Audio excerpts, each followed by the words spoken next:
what's the biggest thing we feel ashamed about? Having destroyed the world, man. Like, the big thing is that we've destroyed the world. Like, if you have kids, you're going to be so ashamed if you look at them, if you acknowledge reality. So shame and guilt are a huge driver of politics right now, and Trump and the right have understood that. Why did Alice Weidel, in a cadence that was frightening to watch if you're German, and she goes, we're going to tear down every windmill. We're going to tear down those windmills of shame. She was referring to a statement that Björn Höcke, the main fascist sort of strategist in the AfD, made. He called the Holocaust Memorial in Berlin a monument of shame.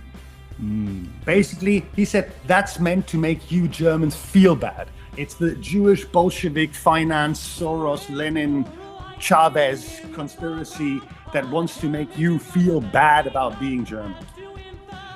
And that has always been the basis for post-war German fascism. Tadzio Müller, the publisher and founder of Peaceful Sabotage, and also recently published author of Between Peaceful Sabotage and Collapse, How I Learned to Love the Future Again. And because my German pronunciation just is going to be pretty pathetic, so I'm not going to try it. So available in German at the moment, and hopefully sometime soon will be available in for us monoglot people on this benighted island. It will actually be in early summer. Oh, very good. I'll get on that in a sec. Excellent. So look, we this is the Jubiläum episode. So fröhliche Jubiläum episode. You are so charmingly Anglo monoglot, but you pull it off with such panache. It's delightful. Oh dear. Well, we 4 years of German in high school obviously did not do more than I could have. Anyway, so look, we spoke a year ago, and I think that we made the agreement we would come back in a year. We actually broke that and went sooner because shit was already getting out of hand last summer. So. But I think, twice a year, I think, is essential. I think it keeps me sane. And, I'm happy to be the neoliberal shill punching bag for as a sparring partner with you. But look, I think we have to just take your hats off. I thought last year was going to be bad. You thought it was going to be much worse. And I think, were you right? Or were you even downplaying it compared to how it turned out? The latter. I mean, it's essentially just so first of all, thank you for inviting me again. And I just want to say we've had 2 conversations here, and they've both been really, really interesting and fun. And I look forward to having this, as we've said many times, have a glass of wine, not just via Zoom, but in person in Berlin. So I'm really happy to be back. And thanks. And I know it sounds a little bit like I asked you to invite me so I could tell all of you I told you so, but we really just said last year, essentially we made a bit of a wager, so to speak. I mean, our conversation was, I said, well, it's all going to collapse. Societies are going to turn into asshole societies, which means societies that are just going to say, we're going to elect a racist, sexist, whatever asshole.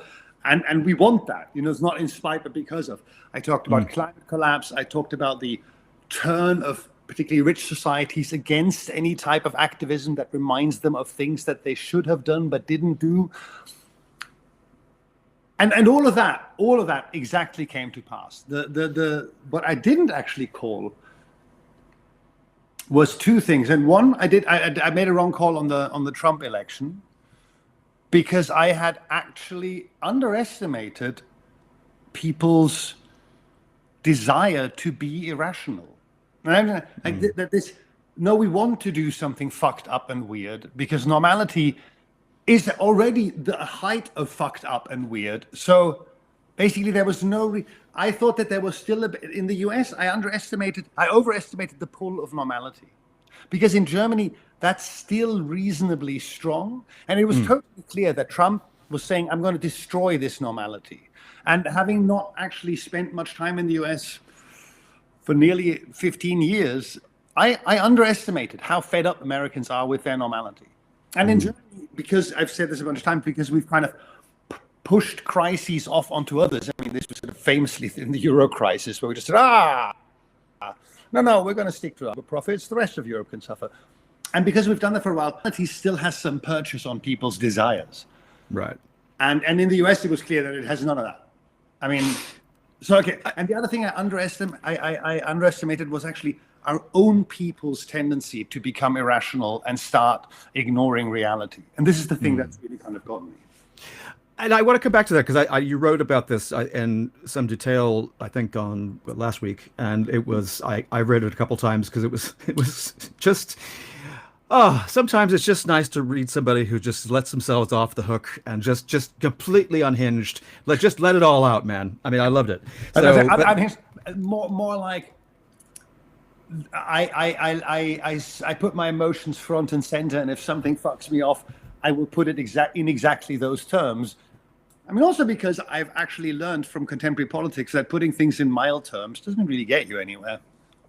Well, I think that is one of the lessons of the last year for sure. Kind of, being the moderate middle flank is not usually is generally a place to be if you're in the middle lane you'll just get run over. So that seems to be where we are. And of course you're there kind of not so far away from Riesa, where the Alternative for Deutschland, Alice, who the fuck is Alice? Who the fuck is Alice Weidel? And why should I care? Right, Alice. So let's start with some of the weird, fucked up things that happened at the beginning of this year. And in Germany, that is the coronation of a lesbian economist as the so-called chancellor candidate, the candidate for sort of leadership of the country of a fascist party. Now, that's in itself already crazy that a pretty openly fascist party can say our leader has a chance to become German chancellor. I mean, the last time that was the case was in the early 30s, and we know how that went. Yeah. The AfD is currently running second in the polls, like a clear, strong second. They won't be overtaken by anybody else, but they also won't overtake the leading conservative party. And so we've got it currently we've got them at 20. Basically, their potential is around 20 up to 24, 25%. Now, again, that's first of all very, very scary because, of course, we are the OG of fascist horribleness. And that fact in itself should lead to a complete state of exception in German politics. So the good thing that happened in Riesa at the party conference was that 10 to 15,000 anti-fascists were there using what have by now in Germany become established blockading tactics, quite effective, sort of non-violent, non-militant, but effective blockading tactics. And we managed to postpone. I couldn't go because I had an event. They managed to postpone or delay the party conference by 2 hours. Now, that's an important tactical success because there are 10,000 people who felt a sense of personal empowerment and agency in the face of the fascist onslaught. And I think I've mentioned this variable personal empowerment agency is actually, I think, what a lot of politics, radical politics, and particularly movement politics are about. So that was very important to give people a sense of, okay, we can do something. However, strategically, I don't think it really was a success because those blockading tactics, basically saying we're not going to give any platform to fascists, doesn't really work if they have 20 to 25% of the votes, and therefore also a reasonable claim to be on public TV and be represented in that. I mean, that's within a democratic system is a reasonable claim. So the problem with the current fascist pitch, and this is started with Donald Trump, is that ultimately their political pitch is strongly resonant with two things. One is fear of the future. And we're going to get to that, I think, more later on, because of the fear of the future is unfortunately very, very justified. And what's currently happening is that progressive forces tend to take a stand on A, rationality, and B, sort of happiness, joy, and optimism. Now, of course, rationality and optimism, those are the things of the left. The problem is that people don't want to be rational, because rationally looking at the world means being fucking terrified and having to do all this emotional labor of accepting the dark future. And optimism, so basically people want to be irrational because that means not having to face the darkness of the world, but they also can't be optimistic because they feel the darkness of the world. So they want somebody to both reflect their fear of the future, like American carnage, I think was Trump's phrase in 2017. Yeah. But they also want somebody to give them irrational panaceas to solve all their problems. Now, the text that you refer to, I called Spirit Dances of the Ghost Dances of the Verdrängungsgesellschaft. The Verdrängungsgesellschaft is the society which verdrängs, which displaces knowledge that it has because that knowledge is unpleasant, and it says, I don't want to know that. I don't want to know that the climate is breaking down. I don't want to know what I know, which is that our policies in the world mean that people need to leave their country, so they want to come here because we have taken the wealth from them. This is all like, these are all things that these are real problems for which we want magical solutions. We want somebody to right. So sorry, I lost my train of thought. I said the Verdrängungsgesellschaft is the society that ignores reality. Mm-hmm. And when I started reading the newspapers again after my sort of Christmas break, I found that even sort of progressive discourses had degenerated into just irrational appeals to return to the past. I read a piece from an interview with one of Germany's leading climate scientists, he's actually a climate economist, not a climate scientist, who said that he could imagine that we could cool the atmosphere in the second half of the century. That's completely irrational. What about irreversibility have you not understood? I read another article in a progressive paper which first said, well, we're at 1.6 degrees warming last year, and then asked, but maybe 1.5 is still possible. And I think I've made this bad joke before, but that's like saying, I mean, as a sort of gay sex boy in Berlin, maybe I can be a virgin again next year, or maybe I can be 25 again. I am neither 25 nor a virgin. So going back to that state somehow is just it's irrational and magical thinking. And yeah.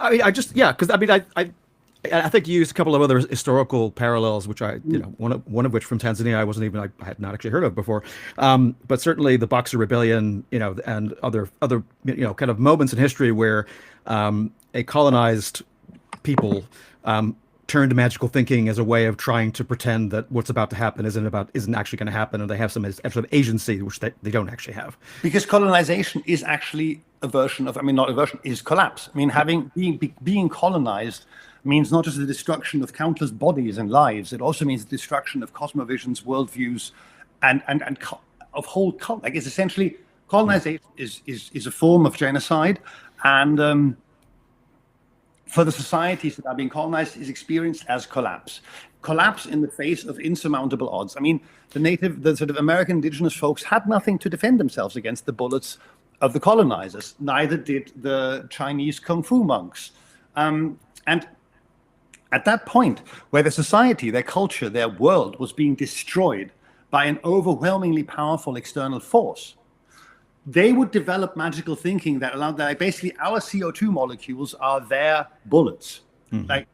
And when we say we can have CCS technologies, we can magically suck everything out of the atmosphere and return to a previous state, I just realized at some point, oh shit, that's the exact same structure of the discursive structure as the story of the Boxer Rebellion, which said if you do the right kind of kung fu qigong moves, then you are protected from the bullets. So let me again. I'll put my neoliberal shill hair shirt on again here for a second, because for me, I think I get that, and I get the intuitive reaction against people. It's a way of understanding how people are failing to grapple with reality and are casting about for these possible solutions. But the one thing that we talked last year, and again, I'm not going to pick you up on this because the data is still unclear. But one of the things that people have been freaked out about, the acceleration, right? Getting to 1.6 last year was not actually on anyone's bingo card. It was a bit weird, faster than anyone thought that was going to happen. And so people have been trying to come up with why is the model broken? Why is our prediction so off? And I think you had speculated based on some of the work out of the States, that perhaps the increased use of LNG and some of the transport, the methane that was, kind of emitted as a result of some of that from fracking, et cetera, and from its transport, because it just inevitably leaks, could it be partially accounting for, some of that acceleration? But the other thing that someone like Jim Hansen has pointed out, and others have looked to, right, is this. So you talked about the idea we can't possibly cool the atmosphere. That's a silly thing to think, but we did run an experiment. we're still running this experiment, right? The maritime shipping industry basically said we're going to stop using sulfur, Right, because it causes acid rain, so we're going to get out of the fuel, and so there has been a measurable impact of aerosol forcing no longer being a factor that was actually keeping the temperature lower because of increasing albedo, increasing sunlight reflected into space. So I guess surely the data isn't completely clear about whether or not any of that's going to work. Yes. Now, the thing about so first of all, the explanations so the phenomenon that we have is that as predicted by me and other collapse sort of folks from Team Collapse, the reality is always going to be, both in terms of emissions and in terms of climate effects, the reality is always going to be, in the best case, at the worst end of the worst case scenarios of the sort of the already critical and radical studies. Now, this point has been confirmed. So first of all, our explanandum is why has heating escalated? Now, then folks who know much, much more about these things, Jim Hansen and others, will then propose what I think of as so-called micro explanations. They're saying, well, this or that or this or that factor or this combination of factors will have generated that effect. Now, that's at a level of conversation where I honestly can't really join, because I can read the studies in the abstracts, but what I can do is I can look at sort of stability over time of long sort of data sets, and I can say, well, the most likely macro explanation for the sort of, as in sort of simple one cause explanation for this massive jump in heating, is that the climate system has become unstable. Now, if that's the result of massive LNG and methane souping up from the oceans, or it is the albedo effect changing, or various sort of the explanation I found most convincing was that forests and particularly oceans have stopped being CO2 sinks, and because what was referred to as the warming pause in the past decade was later largely explained as the ocean soaking up the heat.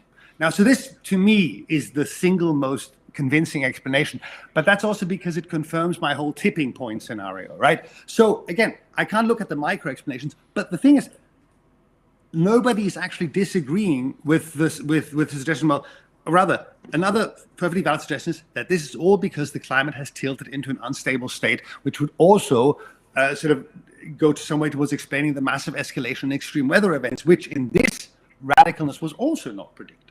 So honestly, I don't even think there's a disagreement. The point about statement about collapse, natural science statement about collapse, will necessarily have to diagnose collapse long after it happened. Because only when all the data is in can they actually say, yes, that collapse happened. They'll always tell you, you can only identify tipping points once you've crossed them. Now, I'm not a natural scientist. I'm a political scientist and a political player. So I'm making political statements about collapse. And my favorite example about political statements is actually Angela Merkel's Wir schaffen das, I will manage, when the Syrian refugees arrived in Germany. And Merkel pushed from her normal, very, very cautious position by a powerful movement that we called welcoming culture in Germany. And riding that wave said, we'll manage to integrate these people. We can do it. Now, as a natural science statement, it's a pointless statement, because it's a political statement. It says this basically, as a science statement, this society has the capacity to peacefully integrate 1 million plus Syrian refugees. Now, that statement has a truth that cannot be assessed in the moment of its being articulated, but as a political statement is necessary to articulate to create certain changes. If I'm saying we're already in collapse, I believe that actually I'm on a empirically sound basis, but no, I cannot say this with certainty. But it seems to me the most likely scenario. And therefore I'm saying, yes, we are in collapse, even though natural science cannot yet say that, because not all the data is in, but it is most likely that. And again, I think the single best explanation for why, again, the warming pause last decade was the oceans. So now the warming pause is over and warming is escalating. So I'm just going to go with the same explanation. It's the bloody oceans which have measurably turned into carbon sources rather than carbon sinks. And this is the type of story that we don't want to hear, right? European modernity, and I'm going to go back to the example of the ghost dancers and the Boxer uprisings, right? European modernity has always lived on the basis that others will work for our wealth, and we can dump the waste that is developed us on the heads of the exact same people and in natural sinks. Currently, this is changing. I mean, a few years ago, Ghana said, well, we're not going to import German so-called recycling trash anymore. Ghana stopped being a sink. The oceans and the German forests have now also said, you know what, we're done being sinks. The reason why we can't acknowledge that is because these principles, others work for our wealth, and we dump our waste on their heads. That principle is central to European modernity. European modernity, all our ideas and our practices of relative wealth, and you and I live in bougie apartments with loads of books on the wall and art on the wall, books in the shelves and art on the wall, and we can drink a glass of wine and smoke a joint. Now, I'm not calling us bad people because of that, but you and I know that this can only... You still there? Okay, yeah. Yeah. So the camera just so basically, our lives can only work based on this dynamic, taking from others and dumping on others. Once that no longer works, our lives no longer work. And acknowledging that is something we don't want to do. So we invent magical devices, like going back to under 1.5 once we've crossed 1.5, making the atmosphere cooler again rather than hot, creating a situation where environmental politics is once again just a question of good policy. Now, this is actually the desire to go back into a past of the 1990s, just like Trump wants to take us back into the 1980s and 1950s and maybe 1850s, and the weird German left conservatives from Sarah Wagenknecht want to take us back into sort of a strange idealized version of the 1970s when white industrial workers fought for social justice and everybody else stayed home. Like, our ideas, if we're going back to the 1990s, are structurally no different from those who want to go back to the 80s or the 70s or the 50s. We just have to stop assuming that if I say, hey, everybody, dear climate progressive types, you know that everybody else is ignoring reality. You know what they always say? Yeah, man, you're right. Totally right. Everybody else is ignoring reality. Man, you are so spot on. I'm totally going to buy your book. And then I say, oh, okay, just a caveat. In that book, it'll be pointed out to you that you most likely are also ignoring a lot of reality because it challenges a lot of what you think and doesn't actually align with your worldview.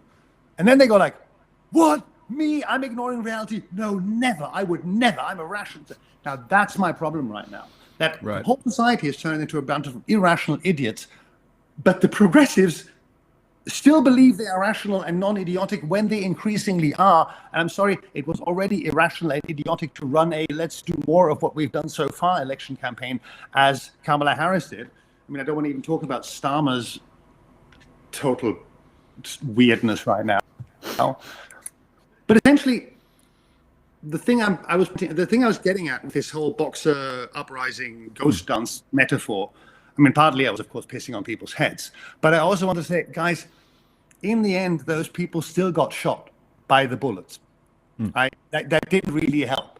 We're still going to be shot. This is all going to happen. So the longer you talk about this bullshit and perpetuate that, the less time we have to prepare for stuff. And that's going to take me to the next point, which is catastrophe, which I said, the catastrophe is more and more going to become normality. In German, Katastrophe als Dauerzustand. Catastrophe as the permanent state of affairs. Now, this is a tendency statement, right? It's a horizon statement. When I say it's going to become more and more permanent. And then you look at Valencia, where one huge flood was followed 2 weeks by the next huge flood. People were still cleaning up when the next flood happened. There is no after the California wildfires yet. And if I remember my dystopias, at one point, one of these fires will get out of control and just burn half the fucking state. We don't know this, but there is not yet an after the California wildfires. There's only a during the California wildfires. They have now lasted for a week. And these are some of the most politically relevant weeks in the US political calendar, the weeks before presidential president taking inauguration. Yeah. Inauguration. And the right, basically, you in your piece on your blog, you mentioned how from Farage in the UK with the floods to Vance to back in the days, what was it, Glenn Beck, that awful that golem, and Trump is attacking Gavin Newsom. The right exploits the space of catastrophe, and this is where I go back to the beginning, Alice Weidel, because they have prepared people through their discourse for there being catastrophe. The progressives have not done so. So if I'm now saying, guys, we need to do politics in catastrophe, the leftists are all going, oh, catastrophes are exceptions. Just leave that to the state, it'll be fine. That's what they always do. No, we already fucked up in Corona. We had no politics of catastrophe, and the right had a fucked up politics of catastrophe, but that really helped them. Right? So these are some of my points, and essentially we're leaving, and that was my main worry when we spoke ago, that by not being honest about this future of collapse and catastrophe, we're leaving the space of collapse and catastrophe to the right, which means we're leaving more and more future to the right. Yeah. I've probably overused your quote about the arc of history being short and bending towards fascism in the space of climate collapse. But I think, unfortunately, history decided to keep throwing me examples about why that was true all year. We talked, about Vance, about, Farage. But basically, just watching it play out was just gobsmacking of the absolute, just without even a moment's hesitation, pivoting immediately to, because of Hurricanes Helene and Milton, we have to make sure that only Americans are going to get, emergency supplies and aid. We have to make sure that we can't let these illegals get any of the good stuff, because that would be bad. And how did this happen? And if there's bait and switch happened, and like 3 people noticed, and I was one of them, and I'm like, I don't understand how we're doing this fast. Well, Naomi Klein wrote a whole book about this, the shock doctrine, the rise of disaster capitalism, in which she showed, in minute detail, how the disasters that are produced by the policy, because of the policies that the right pushes, then open up space for the right to further exploit and push their agenda. Now, again, that is because the right has prepared for these moments. Why do we always fall for that stupid fucking prayer? Now is the time for thoughts and prayers bullshit. Now, every time there's a mass shooting in the US, the progressives go, "Well, gun control," but then the right goes, "No, do you have some decency? Don't exploit this moment for political gain." And you know what? We then actually fall back like fucking idiots. We are, "Oh yeah, you're right. We shouldn't exploit the catastrophe." Every time, somebody from the other side, basically. The Luigi Mangione hit, and I'm not going to go into too much detail about it, because I suspect that I'm one of these people who felt less than the required sense of being appalled by the cold-blooded murder of a man on the street who was the father of kids, etc., and so forth. I couldn't get myself to feel terribly appalled. Now, I also don't want to glorify that, because we're in difficult times, but as soon as it was clear that this was more of a progressive shooting a CEO, the right were up in arms, and we in a way joined in. We never understand that moments of catastrophe and sort of these shock moments are political moments in which we have to change reality and not just revert back to saying, well, okay, this was a tragedy, and just going with our normal playbook. I guess for me, this is, I haven't really come back to this in so many years, but going back and reading some Schmidt. I saw that, yes. And just but the state of exception, and the idea that this thought, the only sovereign that matters is the one that gets to decide when the exception is actually the case. And of course, so this, and you can take that, Leo Strauss, you could take any number of other, thinkers on the right over the last century, who have, again, this playbook. Again, talking to you, it's painfully obvious, and I feel stupid for not having had this so legible prior. But it's pretty bloody legible now, in the sense that that the playbook, that is working. And I guess it's the on Luigi, I guess would say that I was amazed at seeing. There were a couple of people commentators. There's a crowd called the Bulwark, which is a bunch of ex-Republicans, who anti-Trump Republicans, essentially. And they, became politically homeless after 2016. So they wound up in this, kind of founding this other media outlet. And one of their writers, a guy called Jonathan Last, wrote a piece saying, are we surprised? Why are we surprised? And And he was vilified even by some of his own colleagues of saying, you're justifying this killing. Yeah. He's like, Yeah. no, if you read down the piece, that's exactly not what I'm doing. But I am pointing out the fact that like this shit's going to happen. More of this is going to happen, guys. Like, who are you kidding? Exactly.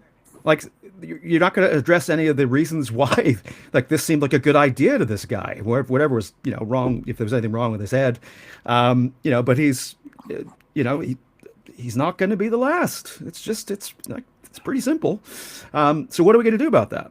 Well, so you've mentioned Carl Schmitt. So for the listeners who aren't down with the theory, Carl Schmitt said two things. He said, on the one hand, that power, as you said, power lies in the ability to declare a state of exception. A state of exception is defined as a space where the normal rules of engagement no longer hold. And the assumption, of course, is that then it's just the sort of right of the right of the strongest that prevails. He also said that politics requires an enemy, and the right is pretty sort of easy. Basically, the right loves creating enemies and boogeymen. Now, I'm part of the radical left, where we are also extremely comfortable with designating enemies. I mean, I'm part of the radical militant left that says, sure, yeah, no, I mean, look, if you're defending a squatted house against cops, if you chuck some rocks at the cops in defense of where you live, sure, that you're defending where you fucking live. And if you need to punch some Nazis so that they don't punch others, then for us, punching a Nazi is not terribly controversial, as the line goes. Now, unfortunately, much of the sort of liberal progressive center has decided that it is so rational that it doesn't require enemies anymore. And essentially, this no enemies thing is part of a wider. That's going to take me back to Alice Weidel and the Windmills of Shame. Let's see how I do that. There we go. Let's say, all right. Now, I know people who think that all communication should be involving positive feelings, reinforcing each other, being respectful, being optimistic, and that's sort of seen. Those are sort of seen as rational emotions, like fear and hate and anger are seen as irrational and bad emotions. So we've just designed, but negative emotions are incredibly prevalent in the affective world system right now, if you allow me that sort of this term, the creation of that term. The affective world system is strongly determined currently by negative affects, that is, by emotions that subjects experience as negative. Now, if you then design a political discourse all around rationality and positive affects, like the German Greens, like Kamala Harris, what you're going to do is you're actually going to talk past most people. Right? And that's what we're currently doing. We have stories that are rational about the climate, about COVID, maybe about healthcare and insurance in the US. But none of these connect with the fears and the resentment and the shame and the guilt and the darkness and the depression and the desire to avoid all of that people are currently experiencing. And I think what I said right now, most people that listen to this will feel to some extent, yes, that is how I feel about reality right now. So when Trump won the first election, like everybody else, I was like, how the fuck did this happen? And as a gay man who's dealt a lot, and I think we've talked about this issue before, I've done a lot with coming out. I'm gay, I'm HIV positive, I'm very drug positive, I'm super kinky, and and all of these things kind of I've been ashamed about at one point or another. So I know a lot about shame and how liberating sort of it is to be freed from shame. And then if you look at Donald Trump's first campaign, it really was, hey, if you're racist, that's fine. It's cool. I support that. If you want to grab them by the pussy, that's fine. Love it. Awesome. Basically, it said, whatever bad thing you do, don't feel bad about it. I do it too. It's great. Now, that means that people who for the last 40, 50 years have wanted to say the N-word or the R-word or whatever. So apparently that's in educational context, it's clear what the R-word refers to. Basically, they've wanted to just call my husband and me fucking faggots on the street. They have felt ashamed for the desire to be like that. And that desire has been liberated. They can now be that. But there's always still that shame that you think, well, it's maybe not the best idea to be a racist, because so that means right-wing politics is always driven by both shame and a desire to be freed from that shame. Now, and currently, what's the biggest thing we feel ashamed about? Having destroyed the world, man. Like the big thing is that we've destroyed the world. Like if you have kids, you're going to be so ashamed if you look at them, if you acknowledge reality. So shame and guilt are a huge driver of politics right now. And Trump and the right have understood that. And this is one of those fear, shame, guilt. Again, these emotions the right talks about all the time. They're at the core of their political project, and we ignore them.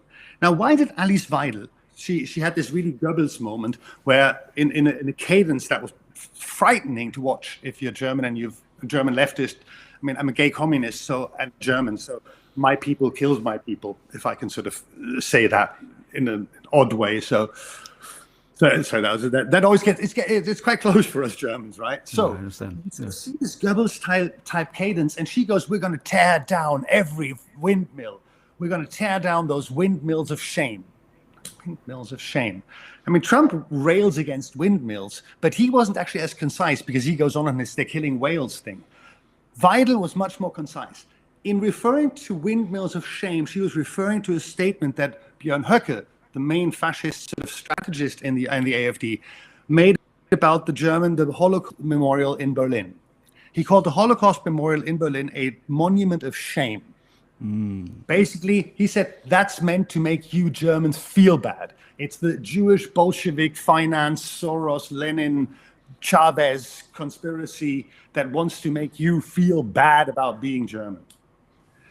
And that has always been the basis for post-war German fascism.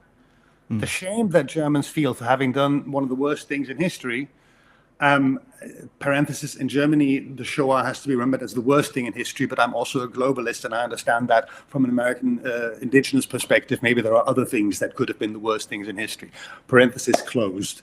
So the shame that Germans feel for this, and we all do, all the shame and guilt, is an incredibly powerful motivator for a right-wing politics that says, you don't have to be ashamed by that. So by then saying the windmills are part, basically it basically says, we're going to destroy everything that makes you feel bad. And that, for example, also means dark-skinned people in German shopping malls. It means destroying people who are coming across the Mediterranean because the very feature of them doing that makes us feel bad.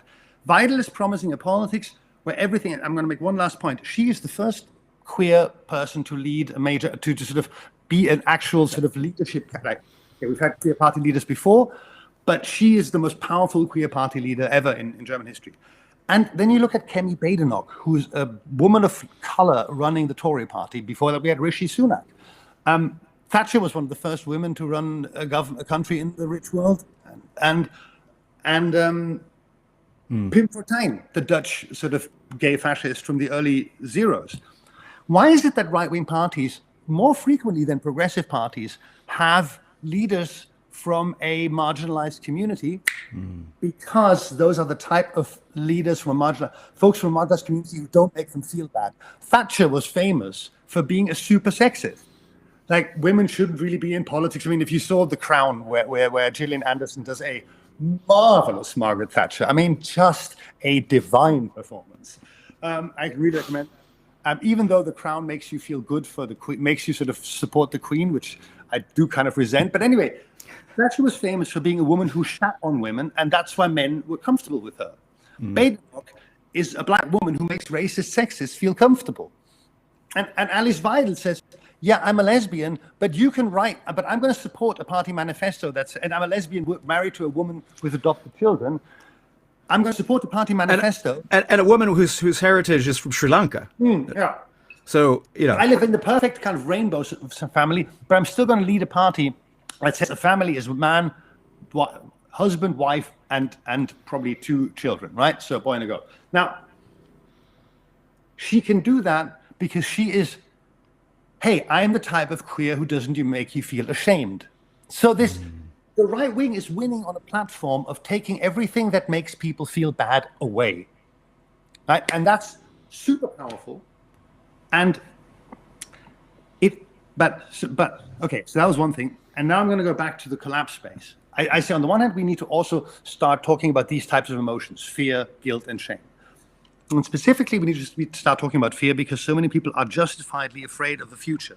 But because we ourselves don't want to face our own fears, we are actually denying ourselves the possibility of countering the right in those spaces of catastrophe, because only when we face our own fears of catastrophe can we create a rational politics for catastrophe and a politics of solidarity. And right now, the right is so far ahead of us. This is in Rutherford County, after the double whammy, Milton and Elaine. FEMA wanted to send agents to Rutherford County. Fascist militias had given out a warning, like a warning posted on various media, that they would shoot to kill. They would shoot FEMA agents on site to kill. As a result, FEMA, of course, couldn't send its agents there. What did that mean in Rutherford County? That the only agents that were capable of helping people were white fascist militias. So they create a situation. Basically, they create a situation where catastrophes are going to happen. They talk about catastrophe and then they exploit catastrophe. We don't do any of that. We just stand there and go, this is all kind of shit and stupid. And that's the thing that fucks me off and sometimes turns me into a bit of an asshole when I attack my former comrades for their intellectual cowardice. Because if we don't deal with this, the right is gonna, and that's not acceptable. And I think that, again, you're being very magnanimous and not just saying "I told you so" and just putting that on repeat for the last 40 minutes. But I do think it's fascinating to watch it play out in so many different combinations in so many different places, particularly in the West. But I do think it's I guess what I'm interested in hearing from you more about is where we kind of go, where things go from here. So you're kind of pundit prognostication mode in terms of you were spot on for 2024. Maybe you lowballed it in terms of how bad it was going to be. So 2025. I'd be interested in what bet I'm going to take the other side on. But you tell me how you can imagine this year going. Okay, so I'm going to start with two very concrete things that I've done or we have done, because I'm going to get into more abstract water right now, but I think I want to give something that can make people understand what I'm talking about. First of all, we need to... sorry, let me start the answer again. Okay, so I've been arguing that we really need to redefine progressive politics away from a situation where we ask a society for something that it has been asked to do 10, 15, 100 times now and has said, actually, no, we don't want to do this, right? That's my whole story about climate policy. For a while, Rich... Sorry, my dog's gone crazy for something, so I just want to see.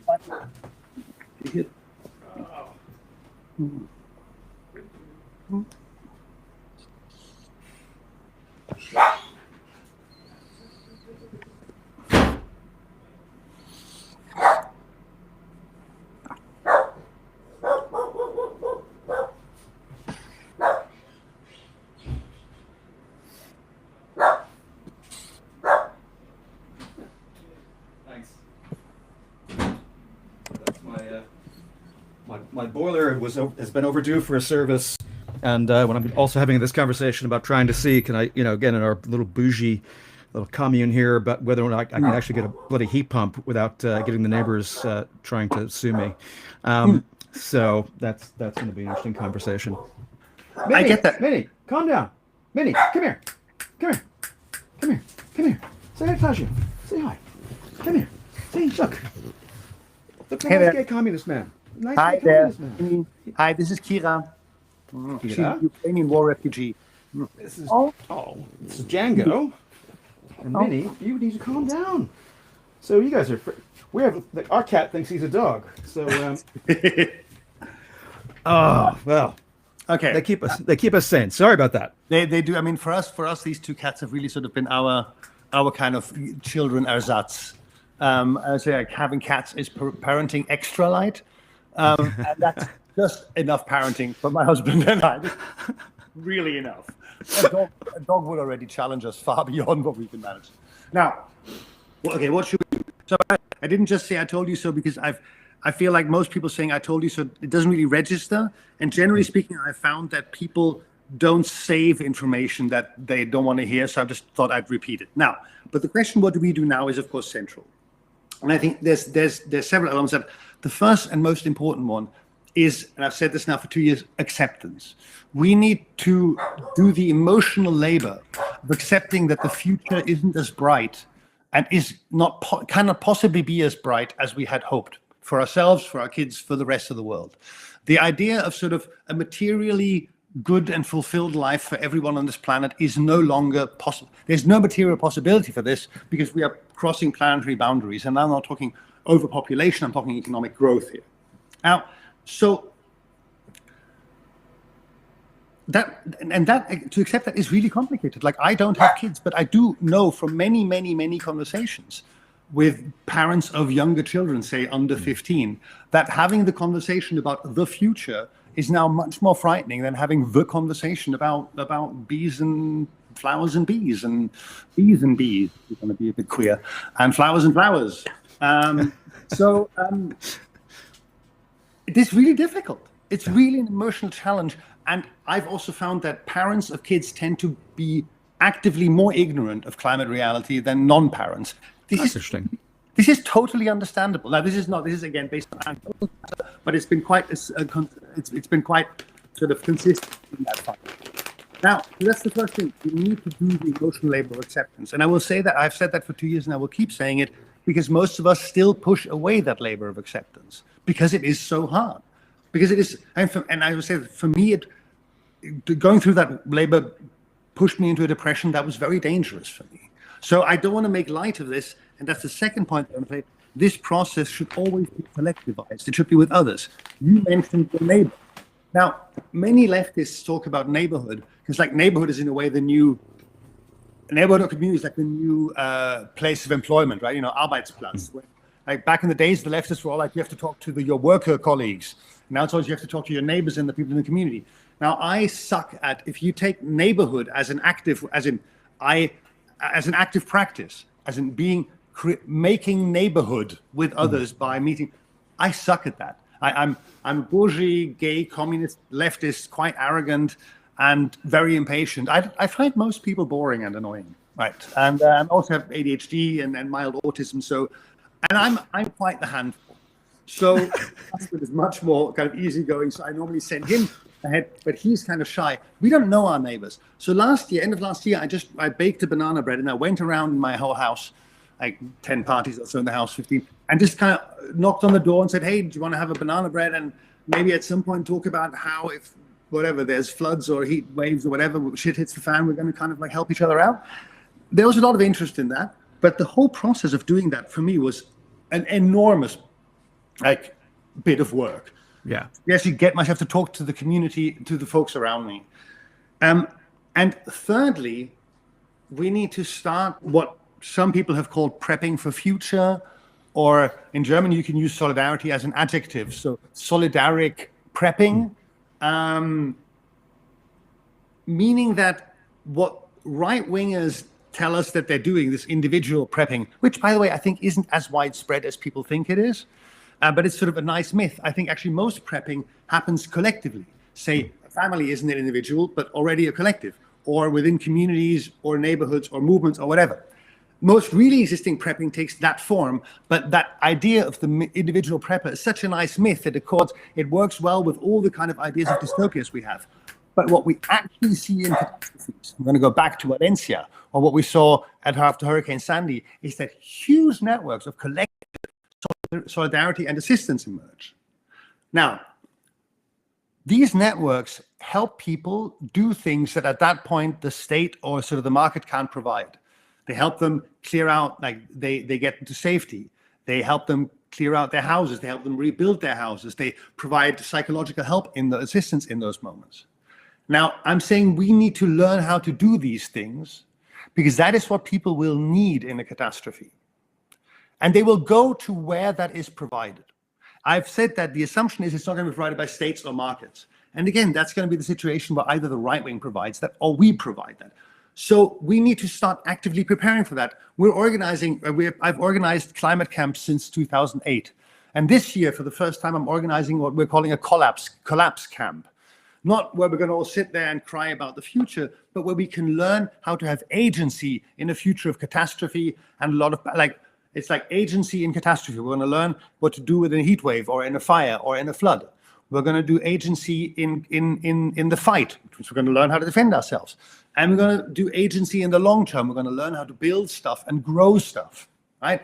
Now, if you think this sounds like an Octavia Butler dystopia, that's because I currently think that near future dystopian novels are actually more effective roadmaps to the future than most political texts, because these dystopias, like the one I'm reading right now, The Deluge by Stephen Markley, or again, The Parable of the Sower and the Talents by Octavia Butler, they take an honest look. They're like, well, let's see what this future could look like, which is exactly what our politicians and most progressives are not doing. They're not saying, what could this future look like realistically? They're saying, what might this future look like in a 1 in 100 chance? Now, I'm a strategist. I don't go for 1 in 100 chances. I'm going to go for the scenario that's 95 out of 100 and prepare for that. Otherwise, I'm a bad strategist.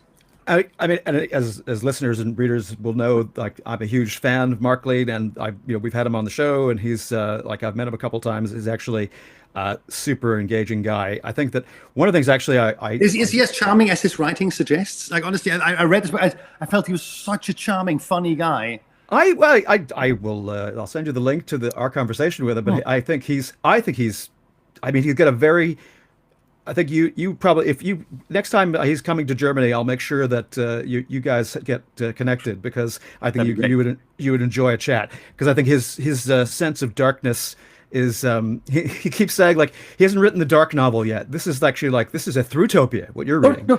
I picked up this book on Sunday, again, The Deluge by Stephen Markley, if you're listening and not watching. And this is an 800-page climate dystopia. And I was like, do I want to read about the California wildfires and the Fascist Party conference in Riesa? Or do I want to read a climate dystopia? I'm going to do the latter because I think it's going to be less depressing. So no, this is actually the fun. Because in a way, there are characters here who make sense. There's a coherence and logic to the story, which currently out there is completely lacking. And I think it is a very useful tool, if again, for kind of exploring some of these things, actually coming to grips with the fact is, like, you talk to Stephen, and Stephen is basically said, like, this is the experts he talks to, that's probably an optimistic scenario. And like, again, he got very annoyed because every time he wrote up some climate disaster, and then he turned on the news and there it was. So he had to go back and kept upping him the ante. He actually called a Trump election defeat in 2024 as well. And I thought, sweetie, I know exactly how you went. I feel you. I totally feel you. Oh, dear. But Octavia Butler, in her stories, all the shit kind of happens like several decades from now. And it's like, no, we're right there. Yeah. I mean, it's... I think some writers get taken by surprise, but I think some writers are actually having to put that distance of time because of otherwise. I personally, I think Stephen actually, because I know he's trying to, I know a lot of people would love to see that get made onto something on screens. And I think that, but again, it's proving, as I understand, I mean, like, it's a challenge. I mean, I talked to some people in the field out there, and it's one of the reasons studios are a bit shy in the States about trying to actually get behind a project like that, because it's like, are people going to want to see that? Are people going to want to watch that? I can point to one show that does that reasonably well, because it puts stuff in a distant future, but it's very realistic. Extrapolations. I've only watched the first 2 episodes, but the first one started with Cop 42. Yes. Which I mean, as somebody who's followed cops from Cop 14 to Cop 29, I was like, first I started laughing, and then I told my husband, "Get us a whiskey. I can't watch this." So it's so funny. It was such a realistic description of not Cop 42, but more likely Cop 31. Yeah.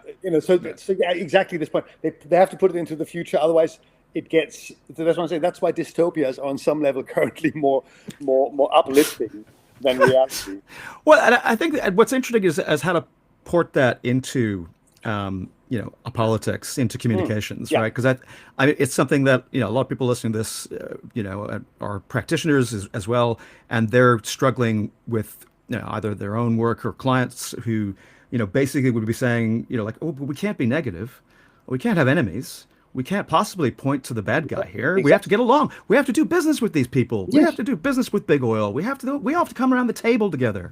And like that's where I think the wheels have come off a little bit in the last year or so is like that's no longer really a tenable position. Precisely. If you're actually 10 minutes before starting this conversation, I was on some Signal chat group from either Extinction Rebellion folks or Last Generation.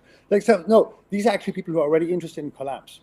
And I've been, like, when people have said things like, well, I mean, it's not going to be that bad, and I've sort of said, no, you're wrong. I have frequently received the response, why are you being so antagonistic? Like, I think we've come to a position on parts of the left where we can't even disagree with each other anymore because we are worried that is some type of devaluing the position of the others. I'm like, well, yes. Well, yes, absolutely. No. I mean, somebody said, well, dude, you are not following the rules of nonviolent communication. And I'd really appreciate it if you couldn't, like, devalue positions and criticize people. I'm like, but I thought that was the essence of politics. And I mean, there's been this old critique of post-politics, right? Of this progressive critique of post-politics, where we replace politics with a type of rational technocratic management. And I mean, and that honestly, that third way left has so completely failed. That's exactly the point. We're afraid of negativity. We're afraid of calling the enemy. We're afraid of our own fears. And right now, there are enemies. I mean, the international system is multipolar, and that means relationships among sort of rivals or enemies. If you're queer, it's very clear who the enemy is on the streets, the kind of clerical fascist dudes who want to beat you up. I spoke to my husband met an African refugee who had first spent some time in Sweden and has now moved to Germany, who said that he had left Sweden because it was too dangerous for him there. Right? If you're not a super privileged white middle class academic, male or female, cis male or female, who can think that the world exists, there's no enemies in the world, the rest of us are very clear. I mean, young black men in the US know very clearly who the enemy is, and they usually wear blue uniforms, sometimes white hoods. But so enemies are there. They're attacking and killing us now. Capitalism is, as it were, the enemy of nature. The insurance industry is the enemy of all that is good, true, and human in the United States. I lived there 25 years ago, and I remember meeting a young German woman who had a mild small brain tumor when she was 25. And she was 30 at that point. She's going to be indebted for the rest of her life, like the rest of her life. And I remember at the time thinking, how crazy is that? So anyway, now I'm losing myself a little bit in the rant. But, okay, so we've got this, acknowledging negativity and going through the process of acceptance. Understanding that these are not just unpolitical emotions, but political productive forces. And the right has seen that much more clearly. Then creating practices that are appropriate for those moments of catastrophe, because they are, as Naomi Klein and many others have shown, also moments of some type of openness. Right? For example, in California right now, a third of the firefighters are not released convicts, but are convicts who are doing the most dangerous work for like $1 a day and who are basically cannon fodder. Now, that's great for the right. They've always wanted free, dark-skinned, poor cannon fodder for wars or for dangerous work. But at the same time, there's currently hundreds of temporarily released convicts doing, if I were a Christian, I'd say the Lord's work. I mean, really good work. Now, if we were discursively prepared for this, because actually this isn't new, this has happened before, and I'm only 120 pages in, but a friend of mine tells me the same shit happens That's in right. the Delta. That is correct. So this is clear, this has already happened. Why don't we have a discourse that says, right, great, these guys are there, we already have a political program, we want them to sort of, whatever, release on parole or whatever, like, use that to talk about the prevalence of fucking jail-based, prison-based slave labor in the US. And I mean, I suspect your listeners know something about this, but for those who don't, there's really a remarkable industry in the United States where you create huge prisons, put loads of people in there for absolutely irrelevant reasons. And then once they're in prison, they essentially lose most of their civil rights, not only the right to vote in many states, but they can actually be put to work for $1 or $2 a day. And they do work in call centers. They do work in packaging. They do all sorts of, a lot of the work in the US is done by prison-based slave labor. Now, this is a huge problem. Had we anticipated what was happening now with convicts in LA. We could have developed the politics around this. Be prepared for this. Be prepared. Prepping. Actually, I was at an event on Friday, and I talked about prepping for future, and somebody said, "Oh, don't you sound like a right winger there because you want to prep?" It's like, dude, the next time you tell me that preparing for a reasonably likely future is a right wing thing, I'm going to punch you in the face, because it basically means that you have given up any claim to. By the way, I have never in my life punched anyone in the face. I just have these rhetorical, violent fantasies sometimes. Literally never in my life. I've gotten punched in the face a bunch of times. But like basically, I'm just going to get very pissed off because you're relinquishing the claim that we on the left and progressives have had to the Enlightenment. I mean, I understand why people don't want to tell people the truth, because it will scare people and first of all push them away. But then it's your fucking job to go after them. I mean, when I presenting this book, people have told me that my positions are due to my age, my dogmatism, my narcissistic personality disorder. They've said that I have no idea what I'm talking about. I don't understand either movement or climate policy, which, after 17 years of dealing with that, was a bit preposterous. But the reason why they did that was not because I said something that they disagreed with, but because I said something that they know is true. And when we on the left become those types of anti-enlightenment, irrational, sort of magical thinkers, we are in fact at that level no better than the right. And I do at least insist on that. I want us to be better than the right. We at least should remain truthful. So here, quick fire round, because we're at the hour mark. So I want to keep you all day, but basically, so a couple things. Yeah. First, is AFD going to get banned? I don't think they will, but honestly, right, let me put this. Because the process of banning a party takes between 3 and 4 years in Germany, so many things can happen until then that making that call right now would be disingenuous. I would say that, my position is it should happen, because I know, of course, that you can't prohibit fascist opinions, but parties are structures of power. And if you destroy these structures, it is much harder to gain power in a state like Germany, which has very strong. Our political parties are unlike Anglo political parties. They're much more solid. They reach much deeper into society. And if you destroy that structure, if you prohibit that structure, then it would be much harder for the fascists to gain power. It wouldn't necessarily change much, or rather, it would certainly lead to an outpouring of fascist violence in the street at that moment. And it wouldn't necessarily change the balance of power on the streets in terms of can we queers walk in that or this neighborhood, and can racialized folks walk in this or that neighborhood. But it would simply mean they cannot take power. And that, to me, it is essential that they are prohibited. I do not know if they will be, because the United States, the US political system, has proven the inability of centrists to really recognize the fascists as enemies. I mean, Merrick fucking Garland, the attorney general who didn't properly prosecute Trump because he was just afraid of not being, maybe he was afraid of his own future, Maybe he was worried that, the centrists shouldn't be seen as charging their enemies. But that's exactly what we can't recognize enemies when they're not staring us in the face, but when they're threatening to shoot us in the face. Yeah. Well, I guess we'll come back to that one. Should I be getting my trip ready for Greenland to begin the process of colonization? I'm looking forward to that. Honestly, I'm torn. Part of me thinks that the late night comedians who say, guys, he's talking about Greenland and the Panama Canal to distract you from the fact that he's not going to reduce inflation, prices, that that the MAGA people are at the throat of the tech fascists. And that's one, and that's partly true. There's also, as Stephen Colbert said, it's season 2, the danger of season 2 fatigue. So he's just like jazzing it up. Everything was escalate, and like the first Buffy the Vampire season, she just fought a vampire, and in season 5, she fought a god. So you have to always escalate.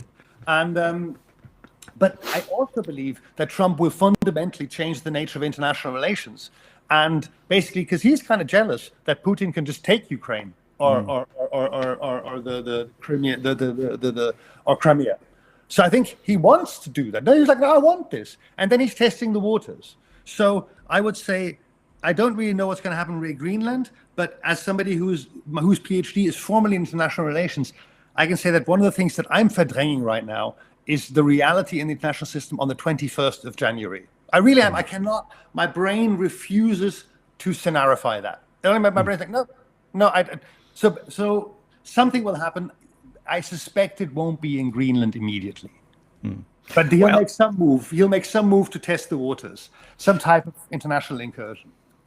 Well, I mean, it'll be interesting to see how it plays out, because I do think a lot of his supporters are kind of like are there in part because they saw the failure of American kind of wars over the last 20 years and said that was a terrible thing. We shouldn't be doing that. Sending people over there, but of course, who knows? Who knows? But, then again, the right has always done well with war mobilizations. I mean, indeed. Margaret Thatcher would have lost the '84 election, as far as I'm aware, if it hadn't been for the Falklands. No, I think there's a lot of people would say that's true. Okay, then in terms of kind of, again, we're not going to speculate about the collapse of the international system right away on January 21st. That might at least take a week. But anything you're looking forward to this year, other than the English edition of your book? Let me just one last line on this. It's not so much what America will do. Imagine what everybody else who has been so far constrained by U.S. hegemony will do. Well, actually, that's at least another question. So if Merz gets in, right, the CDU, he becomes chancellor. Yeah. And let's just, for just argument's sake, let's assume that Donald Trump decides to collapse NATO, because that seems like he's on his bucket list, right? So, how quickly does Germany actually acquire nuclear weapons?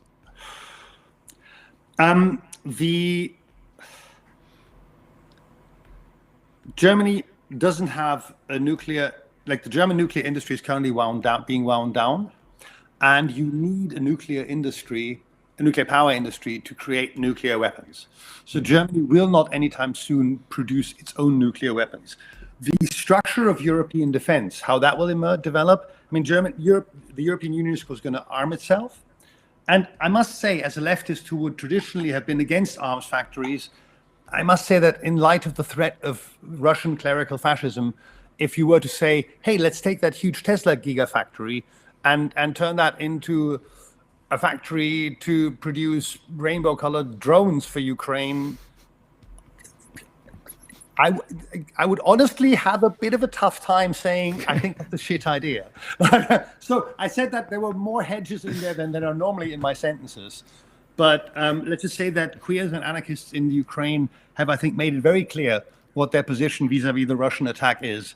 And I, for one, do believe that imperial traditions survive.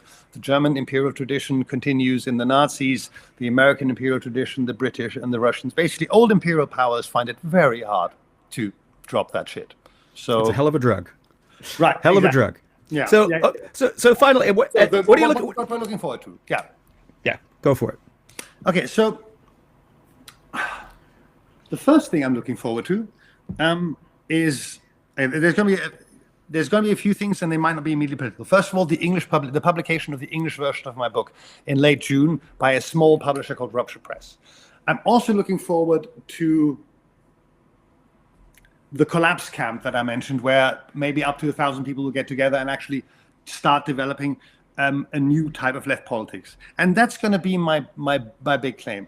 I'm looking forward to seeing the first results of those of us who, for like a year or two, and some people even longer, have worked on that. A left-wing politics that's appropriate for this next phase of struggle. And we're not, I mean, many people in the climate movement are annoyed by us, but we are networking ourselves around the world. We're going to invite folks from Valencia and from New York and from Sweden, from places that have dealt with catastrophe in similar contexts as ours. And for me, that's really what's motivating me right now. Like somebody said, Tadzio, aren't you just doing what you always do when a problem comes up? You create a movement, or you help to build a movement around it. And I'm like, yes, I'm also just doing my business as usual, because that's what most of us do. But I believe that at this point, like for me, having the sense of creating a movement that will generate possibilities for people to create justice and solidarity in catastrophe. Like that's in a way, that realization was what helped me end my depression. And that is what I'm looking forward to this year. Like connecting with an ever-growing number of people and movements around the world to become rational and agentic again in this dark present. Well, I look forward to hearing more about the camp, and I'd love to come out and actually do a piece on that. Maybe I could do some bushcraft while I'm there. That would be camping. awesome. So, I can my wood whittling skills have somewhat like a little bit of brushing up, but I can build a pretty good fire. So there you go. Important skill. All right, Tadzio Müller, looking forward to the English edition of the book coming out. But people can subscribe to you at Peaceful Sabotage. What's the best URL, or where can they follow your work? Or should they just get you on Blue Sky? Get me on Blue Sky, because right now I still need to build the tadziomüller.org website that I've been trying to build for a year and a half, but I suck at that sort of. But no, find me on Blue Sky, and all else can be dealt with from there. Because if I say friedlichesabotage.net, nobody's gonna get that in English. I need to get this URL. Well, thanks for that pointer. Well, we'll definitely put the URL in the show notes in any case. And Tadzio Müller, thank you so much for coming back on. And let's keep in touch, man. Definitely. You heard about Alice.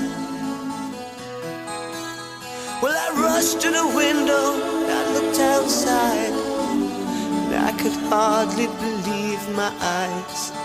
As a big limousine moved up into Alice's drive. Oh, I don't know why she's leaving or where she's gonna go. I guess she's got her reasons, but I just don't wanna know. 'Cause for 24 years I've been living next door to Alice. Alice! Who the fuck is Alice? 24 years just waiting for a chance. If you liked this conversation, please share it and leave us a rating and review on Apple Podcasts or Spotify. It really helps people find the show. If you'd like an ad-free version of this podcast, consider becoming a paid subscriber at wickedproblems.earth. You'll also get our newsletter, all our show notes, member-only goodies, and you'll be supporting media that wants to tell the stories at the frontier of climate tech, the place where people and politics, technology and capital meet and shape the future. And whether it's one you'd want to live in. Wicked Problems is written and edited by Richard Delavan. Production assistance was provided by me, Theodore Delavan. Wicked Problems, Climate Tech Conversations, is a production of Wicked Problems Limited. Thanks again for listening. I guess she's got her reasons.